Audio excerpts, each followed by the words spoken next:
I'm going to go ahead and get us started.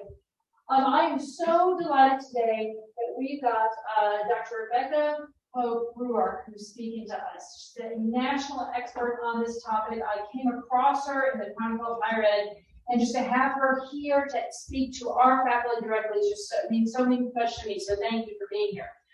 She's the director of the Office of Faculty and Professional Development at Georgia Institute of Technology, and her newest book, Unraveling Faculty Burnout: Pathways to Reckoning and Renewal, explores the ins and outs of faculty burnout through research, narrative, and reflection. She's also the host of the Agile Academic Podcast, and we have all the links to that in the description of this talk, so I really encourage you to check it out.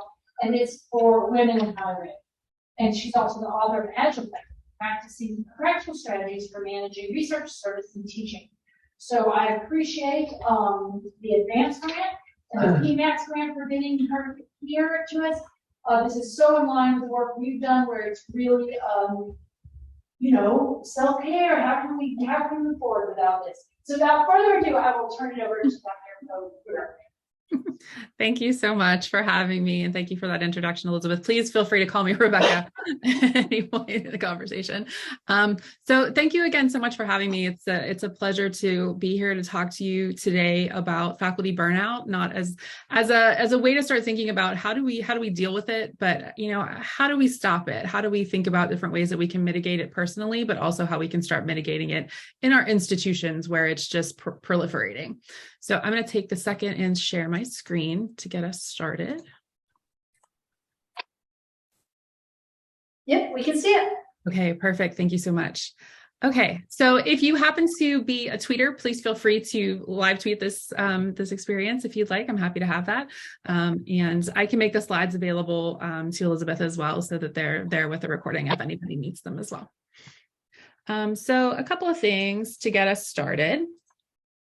I can get my screen to change. Okay, so our agenda for the day is we're going to spend the first little bit of our time together looking at specifically what are some of the signs of burnout and how do we define it. So we have a shared vocabulary of being able to talk about it and think about it and really develop some strategies around. And then we'll look at how we can be identifying it in ourselves and others, how to have those conversations, as well as looking at one of my 4 pillars of burnout resilience. We'll be looking at connection today as a way to think about your own lenses for working through burnout or for preventing burnout, and also as ways to have conversations with those around you as well. Oops, wrong way. I do always like to make a disclaimer at the beginning of these presentations that I am not a licensed mental health professional. So the information that I'm providing today is not in to replace any type of mental health care. If you connect deeply with some of the things that we're talking about, you might want to seek out a coach or a mental health professional.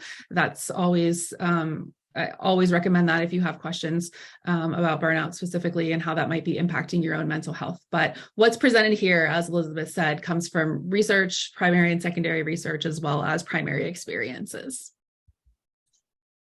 Okay, so I like to start us out with really thinking about how we're doing today. And part of that is looking at the handout. So the handout will be dropped in the chat by Mark. Thank you so much for doing that. And those of you who have it in your email have access to that as well. And on that first page of the handout, what you'll find is a link to, or a list of 15 statements. And you'll also find this on the Google where there's the link. You'll find 15 statements, and these are statements that come from the Maslach burnout inventory. That is the number one. It's research driven. It's not clinical, but it's the research instrument that we use for whatever the best word for diagnosis is outside of a clinical setting. So these 15 statements are just kind of thinking about your state of mind right now, how you're feeling, just kind of gut reactions to these. You're rating on a scale of 1 to 5, and that's explained on the handout and on the Google chat, on the Google Doc. So if you just want to take a few minutes, and what I'd like you to do is just read through those 15 statements, kind of gut reaction 1 to 5. And then when you get to the end of it, you'll find the link on the handout to the Google form, and you can just input your score. What's the most common score? Did you have mostly 2s, mostly 3s, things like that? So I'll give you a few minutes to do that while I get the pie chart ready. So I'm going to go ahead and move us on. Oh, there's another one. Awesome. Great. So I know we have kind of limited time, so I want to make sure that we have time for a good discussion later as well. Okay, so everybody can see the pie chart, right? It's on the screen. Yep. Okay, just want to make sure. Thanks. Okay, so I do this. These are, like I said, these are 15 statements, a shorter version of the Maslach burnout inventory, which is the most research validated instrument for assessing burnout in individuals in individuals through their jobs. Oh, more. Okay, great. So I like to do this because this gives us a kind of a sense of just taking the pulse of where we are at this point. And these tend to kind of be very similar across institutions that I do. We're a small number, so that's a little different right now, but we've got a good portion of people. I mean, well, what do you see when you look at this, even with 7 folks? What do you see when you look at this kind of little bit of data right here? What comes to mind to you? None of us are at little risk. Okay. So everyone feels like they're at least at a little bit of a risk. What else?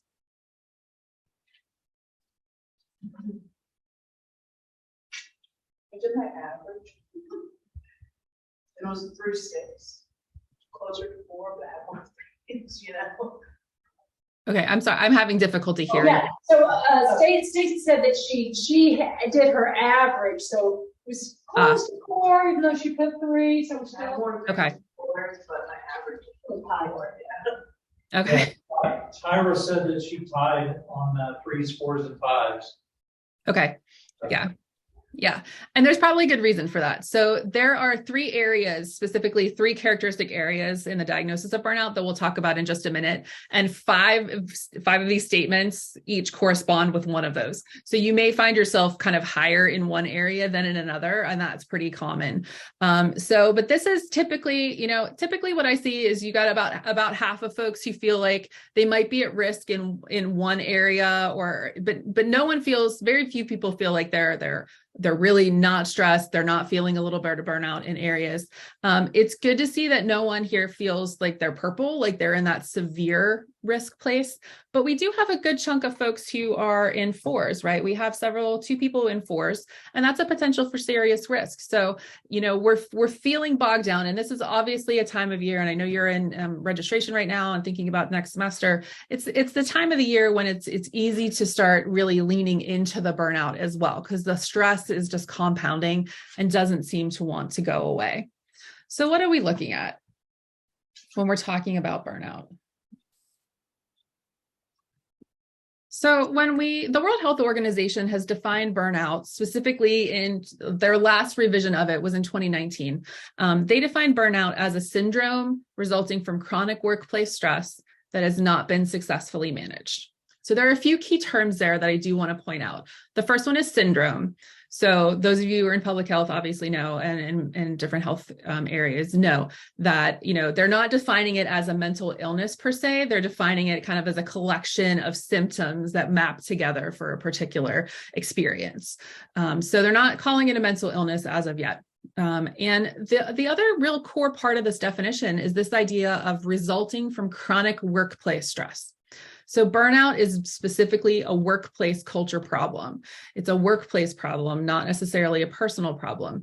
If you're experiencing chronic workplace stress, you may also be experiencing some exacerbated mental health symptoms like anxiety or depression if you are prone to those particular things like I am. So it can feel like there's a lot going on and not necessarily knowing what's maybe causing it or what's underpinning it. But burnout specifically is a workplace culture problem. So it's not a problem that individuals are bringing into the workplace. It's a problem that workplaces are instigating in individuals. So when we look at that specifically, we look for 3 different areas. So the first characteristic of that is this sense of feelings of energy depletion. And that energy can be mental, it can be intellectual, it can be physical, it can be emotional, it can be all combinations of those. And it's really the bone deep weariness. It's not just, I'm tired at the end of the semester, but it really is that kind of that level of exhaustion that is really difficult to kind of navigate through. The second symptom that we look for is this sense of increased mental distance, which can, you might see defined some places as depersonalization or cynicism. But it's this sense that you are thinking or you're working in your job and you really just find yourself distancing from the people that you work with, from the things that you have loved about it in the past. You start to get cynical about them. What's the point? Why do I bother? You start to really resent the people that you work with. A lot of the burnout research has been done in caregiving professions. So social work, nursing, and teaching. And we find that, for people who spend their careers caring, this sense of cynicism and depersonalization can be a real difference in their personality. So when we start to see these kinds of things, when you start pulling back from your students, perhaps that might be a cue that something is going on there in terms of the chronic workplace stress. And then the third characteristic that we look for is this sense of reduced personal efficacy. And that can be a feeling of reduced efficacy or the actuality of it. And it's that real sense of, why am I bothering? What I'm doing doesn't matter to anyone. What's the point? It's kind of that, just why am I bothering? I'm exhausted. I'm done. You feel very done and that you can't get anything done. So those are the three main characteristics that we look for here when we're diagnosing burnout. So what I like is, since we're a small group, I don't think we probably need to go to breakouts. We can probably just do this in conversation, maybe sit for a moment and think about how you would respond to these questions, and then maybe just do this kind of as a larger group. So a few questions to consider. How prevalent do you think burnout might be with your faculty on campus?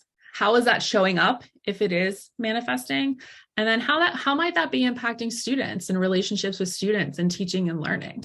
So I'm curious what some of your thoughts are, having seen that definition and those characteristics.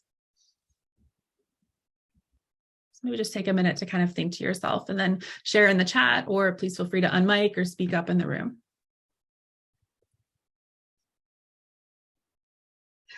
What do you think, Stacey? And then just speak like. Hi, this is Stacey. I'm in the chemistry department, and this is on my mind because we gave our second organic exam last night, and we give common exams about between 200 and 250 students, and there was an unusual amount of students who either emailed or showed up an hour to 10 minutes before the test time with this, I can't take the test tonight, I'm not ready. Which, I'm like, well, you've known about it for 3 months. I don't know what to say. Mm-hmm. And I said, well, we can't,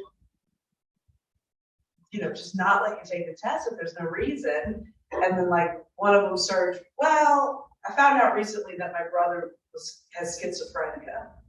I was like, well, thank you for, I don't discount that that's a thing. Yeah.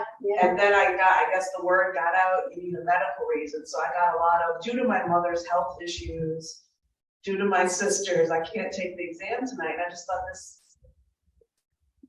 am I losing my compassion? I feel burned out because of the list of things that I'm trudging through and dragging my rear end to work. But I just felt like either any little thing is sort of, they're at their limit. Yeah. So any little thing is just crumbling them. Mm-hmm. Or I'm losing my humanity because I was like, normally I would care, but you can't tell me 10 minutes before the test, you have no reason to take it. Yeah. Because I feel like half the students probably have a sick family member, or they're showing up. I don't know. I felt really just less compassionate. Yeah. And this is my 20th year here. Okay. It's taken a while, but you get this year and aggravated.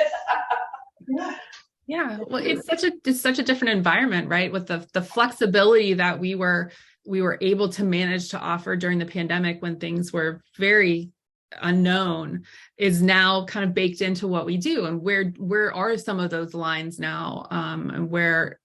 And students have in some ways seen our humanity in different ways, like you were saying, kind of through that process. So now there's that opening to want to share those things and to expect flexibility, but where are the lines for that? And where does our own compassion sit? Because a lot of times dealing with their trauma is just as a secondary trauma to our own. So, how do we maintain compassion for that, but still take care of ourselves as well in those contexts? What do you do? Yeah, thank you for sharing that. And the chat is pretty full of those who are saying yes. It's pretty rampant. And the good point that Tyra made was it's faculty, staff, and students. Yes. Mhm. And because of that, it's really complicated. And I missed the last part of that. It's really not okay. Complicated. It's really complicates. Okay. Complicates it when everybody around you is that way as well. Yeah. It's contagious in a lot of ways, those feelings of burnout and exhaustion. And just, I mean, societally, we're all just simply exhausted, and we're continuing to deal with these ongoing contexts of pandemic and social unrest and political strife. So there's no down moment. If we want to talk about chronic stress, there is no down moment right now. I see the chat, multiple roles of being teacher and therapist. Mm-hmm.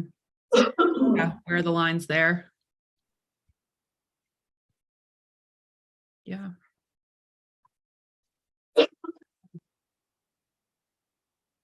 Okay.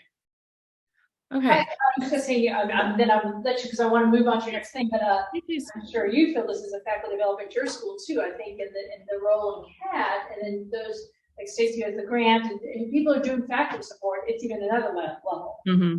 Student stress goes up, and the staff stress, the faculty goes up, and then we've had a lot, like a therapist, exactly. And so it's so yes. So I've started seeing a few of these things in me, and that I've never seen before. Mm-hmm. Yeah. And I'm seeing in the chat things like being a therapist, being a career counselor, being a life coach, right? All of those things, when we probably need some of that ourselves, right? At the same time, when we need those same levels of support too. And how do we maintain our own well-being when we are helping and we're caring for those that we work with and those that we teach? And I know the relationships that y'all have with your students are very special and very deep. So how do you maintain your own well-being? And, Elizabeth and I were talking a little bit before that about, just simple sleep hygiene can be, a really exciting thing to hang on to, in terms of how you take care of yourself. But yeah, we are dealing with all these different hats that maybe we didn't have to deal with as much prior to some of the things that have happened in the last 3 years. Yeah. Thank you. Thank you for sharing a little bit more about your campus with us. Okay, so I do want to move on, and I want to open the conversation up so we can do a little bit more thinking specifically about, we've talked a little bit about what burnout is, what the definitions are, what some of the identifiers might be when we're looking to have conversations with people. So looking for, elements of those 15 items on that inventory can be cues to that someone you're interacting with might be experiencing burnout, or as well as you might be experiencing burnout. And as I mentioned with the inventory, the five of each of the statements refer to one of those three characteristics: the exhaustion, the cynicism, and the reduced personal efficacy. So if you're interested in knowing more, if you feel like maybe you want to take the whole inventory, at the bottom of your handout, I have a link to, I think it's MindSpring, that does offer the full inventory and they have the teacher inventory as well. So if you are interested, I think it's like a $15 charge. I think it might have gone up, but if you're interested in taking the full inventory, that is available for you as well. All right. So in the book, and in my personal experience, I found that there were really kind of 4 lenses of looking at my life and looking at my career that helped me pull myself out of burnout, in addition to some mental health interventions as well. It wasn't kind of solely pulling out, and I'm happy to share more about my experience if you have questions over the next half an hour, any specific questions. But so 4 areas really came out in my personal life, as well as the research that I did with primary and secondary research. And those lenses were purpose, compassion, connection, and balance. So each of these has their own chapter in the book if you're interested in going deeply. And also on your handout on, I think it's page 2 and 3, might be 3 and 4, have some introductory questions for each of these particular lenses so that you can think through them a little bit more as well. But can I make a quick comment on that as well? Yeah. I'm the voice of the chat, but I found your podcasts are really helpful. I went through those this week. And so that your website that has the because it's basically a podcast per chapter, right? Is that Oh, sorry, my cats are trying to enter the conversation here. Yay! Yes. Yeah. So I did a short podcast and I think I actually forgot to do the last chapter, so I may have to do that this weekend.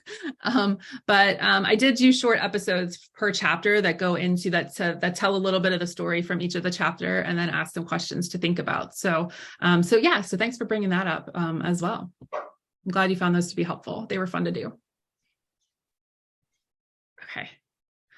Okay.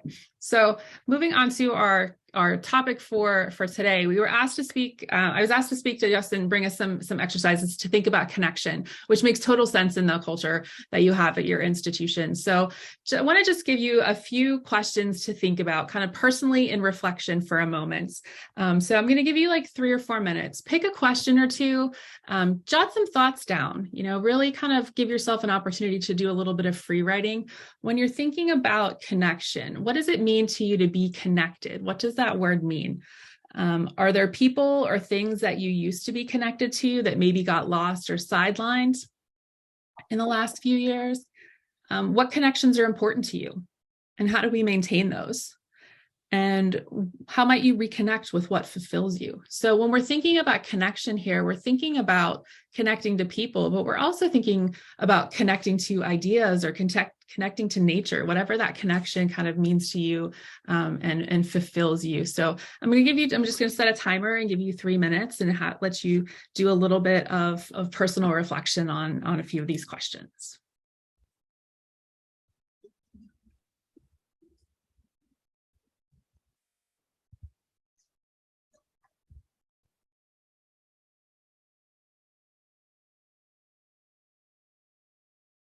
Okay, so I'm curious, what kind of came out of that for you? What was maybe an insight that you had when you think about connection, and when you think about kind of connecting to people or connecting to something more powerful? What are some of the things that came up for you in your reflection that you might be willing to share?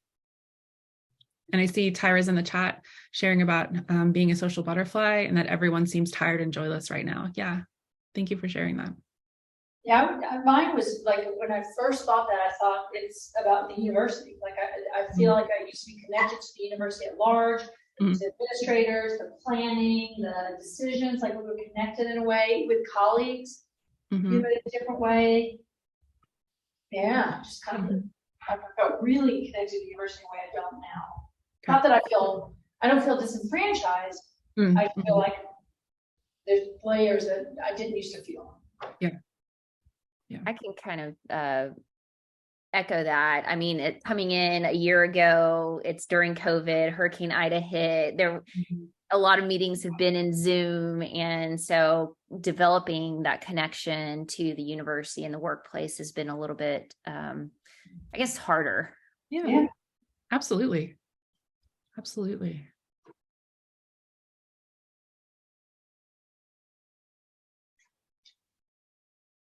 Nice. Came up for folks. I wasn't thinking of like place or person. Oh, I'm sorry. I wasn't necessarily thinking of a place or a person. But when I think of like a connection, I guess it is a person or a group of people that I feel like they have to have either somewhat of an understanding of your life situation challenges, but maybe more important, like a support. And that doesn't mean they just are your cheerleader. Like, it's, to me, being connected is not necessarily, I like my coworkers, but if there's someone who really is a support system for, hey, I need some tough advice here, something like that. Yeah. Do you feel like you have that group now, or is that missing as well? I do. I can't see who's here, but I have 2 colleagues on this grant that this has been a really big challenge for a lot of things. Number one is I'm a chemist, and people are not my expertise in any way. This grant deals a lot of people and a lot of challenges, and I feel that if it weren't for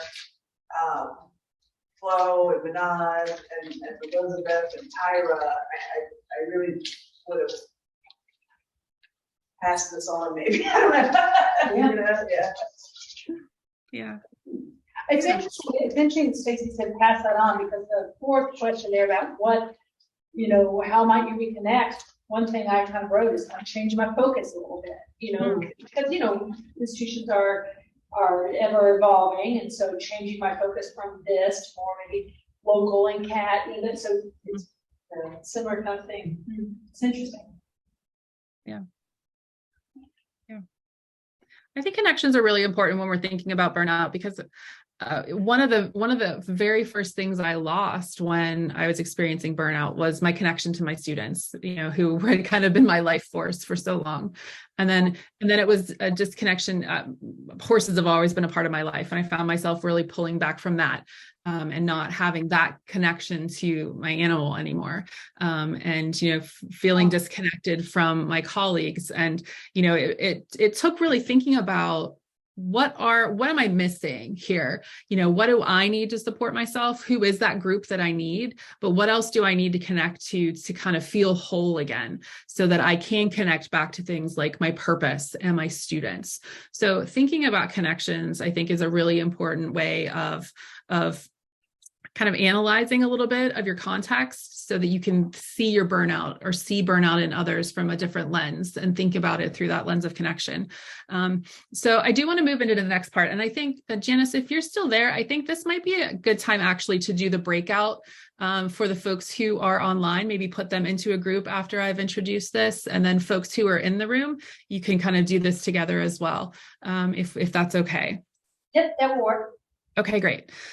So what I'd like us to do now as a group is this activity called a SOAR analysis. You may be familiar with a SWOT analysis from business: strengths, opportunities, strengths, weaknesses, opportunities, and threats. I think that's very capitalistic, obviously, which is not what we're going when we're thinking about connection and we're thinking about purpose.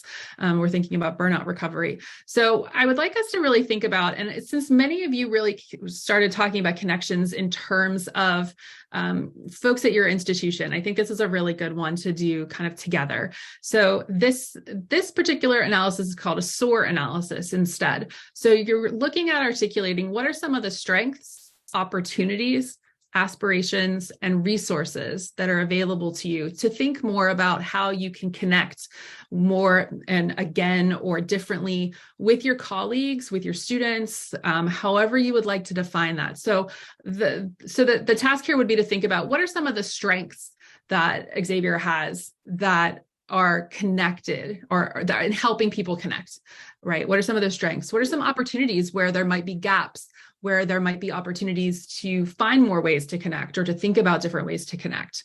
What are maybe some of your aspirations? What would that ideal culture look like when we get back to a sense of connection? And then what resources might already be existing that can support you in that development of those aspirations and developing those opportunities? I just have that starred there because typically in the full version of the analysis, this would be results, but I think resources is a better use of our time when we're thinking about how we can move this forward, right? So does that make sense, that little activity to kind of think through a little bit together? Yep. Any questions? Okay, so Janice, if you're ready, if you want to send the folks who are online, and the SOAR analysis diagram should be on your handout as well. So if you're in a breakout room, you should have access to it. But just kind of brainstorm together some things that would fill in each of those boxes when you're thinking about connection at an institutional level. Okay, so let's do 6 minutes. 6 minutes, and then we'll come back and we'll do a quick debrief to wrap us up. And people online, I'm going to mute us so you don't have to hear our chatter, but I'll unmute us when we get going. See you back shortly.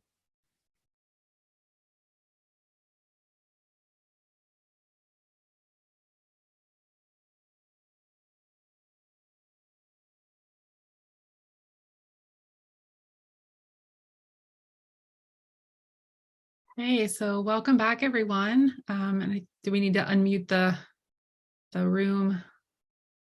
It is a waste of time, but how do we rebuild it? We're having very animated conversation here, like this kind of animated. I love it. I love Hey, it. Flo, nice seeing you. Hi, Tara. Hi, Mary. Okay, I know we only have a couple of minutes because I know many of you need to get to class. So I just wanted to check in and see, what are some of the things that came out of that conversation for you? What are some things you can do to strengthen connection that might help you, your colleagues, the institution deal with burnout? Oh, we're going to lean on the chat because some of the things we were glad we were muted and they weren't recorded.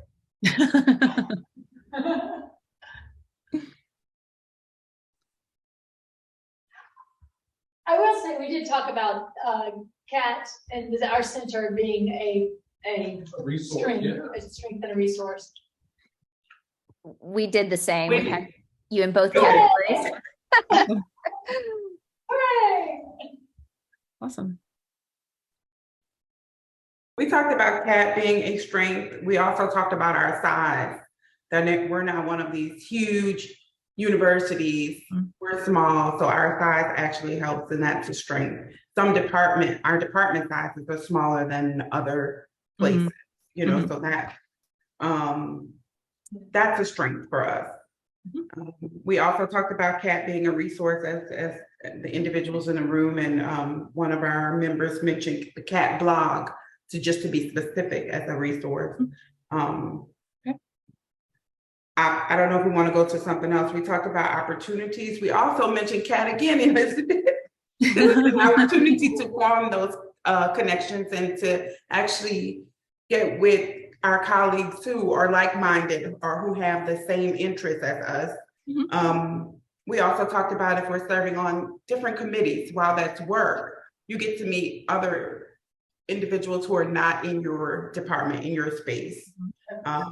Someone also mentioned like our research seminars and things like that. It's a time for faculty members to actually come together. Time caught up with us. So one aspiration that we mentioned was faculty retreats or department retreats. That would be nice. And some of us do have that, but not just factoring in the business, but also have some downtime to those retreats.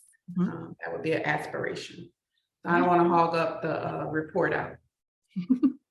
Anything I missed, anybody who was in the room with me, please. I think you got it. Alum in the chat. Go ahead. We mentioned in aspirations, kind of attending to faculty governance, make our faculty governance more functional and efficient. That would be, again, a way to connect with the university, feel part of the long-term planning and all. Yeah, I like that as a long-term goal, definitely.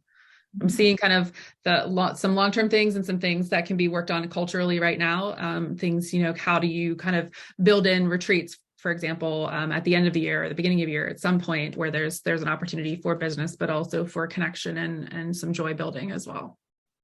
Yeah. Okay. Well, it's 1:50. I'm happy to continue to have a conversation with folks, but I know some of you may need to go to get to class if that's an option, or if that's your reality right now. So it was great to be here. Thanks for putting up with us through this kind of short period of time. I hope you gained a few insights that might be useful. And I hope that you can take the SOAR analysis into a deeper conversation and think about ways that you can build connections, again, build new ones, think about those opportunities in the future. So thank you again for having me, and have a wonderful rest of your week. Thank you. Thank you so much. Thank you. Thank you, everybody, for being here. I hope everybody is thinking about what are these 3 characteristics of burnout. You can start to think about, are you feeling any of these? And then again, in CAT, we'll continue these conversations. You can always come to us and we can talk about, ways. But I think just the awareness of it makes a huge difference. It's not us who are committed to our professional development who are going to work on this and who's going to do it. And we're going to all be burned out. So thank you so much for sharing your expertise, Rebecca. We appreciate it.